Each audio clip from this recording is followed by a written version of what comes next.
sur le nappage. Comment mettre une nappe? On doit toujours se situer face à l'entrée des clients.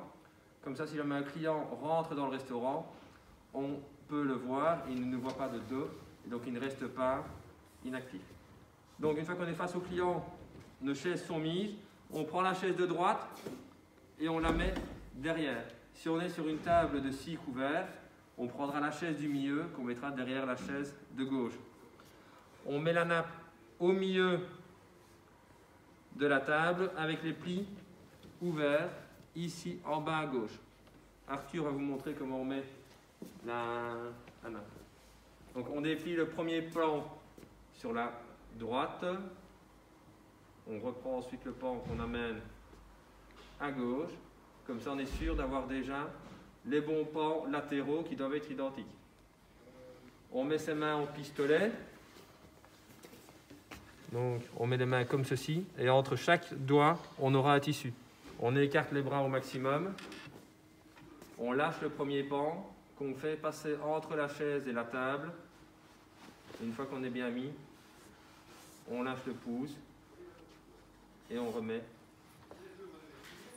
la nappe.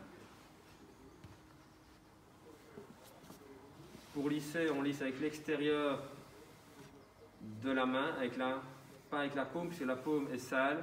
Donc on lisse uniquement avec l'extérieur des mains ou avec un lito. Pour être sûr, un lito propre, bien évidemment.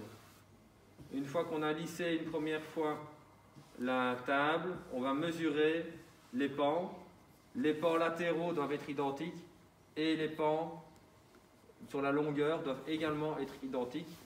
Donc pour mesurer, on mesure comme ceci. On met son pouce exactement à la couture et on fait la même chose aux 4 pans latéraux. Et puis après, on fait exactement le même exercice pour les 4 pans sur la longueur. Si les pans ne sont pas égaux, on ne tire pas la nappe, on soulève, on met de l'air dedans pour pouvoir retirer la nappe vers nous. Ne jamais tirer la nappe puisqu'il y a en dessous un molleton et le molleton adhère à la nappe et donc on va tirer le molleton et le molleton ne sera plus bien mis. À chaque étape, il faut évidemment relisser correctement, soit avec l'extérieur de la main, soit avec la paume. Soit avec le lito. Avec le lito.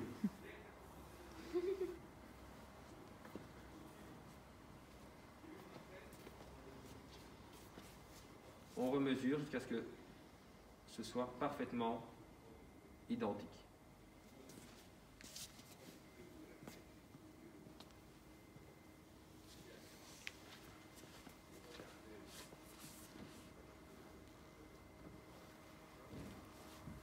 Une fois qu'on sera vraiment bon sur le nappage, on passera avec un fer à repasser sur la nappe et on repassera la nappe pour vraiment enlever un maximum de plis. Lorsqu'on dresse une nappe, il faut que les 2 plis convexes soient face au client, face à l'entrée, et le pli concave vers nous. Concave, ça veut dire que le pli est creux et va vers la cave. Lorsqu'on nappe une table de service, on se met face à la salle de restaurant et il faut le pli concave face à nous. Le pli concave doit toujours être de notre côté et les 2 plis convexes, donc vers le plafond, doivent être à l'opposé de nous. Je rappelle, table du client face à la porte d'entrée, table de service face aux tables des clients.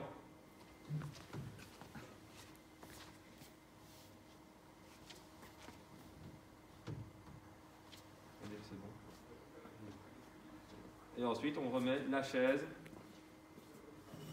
à sa place en la soulevant.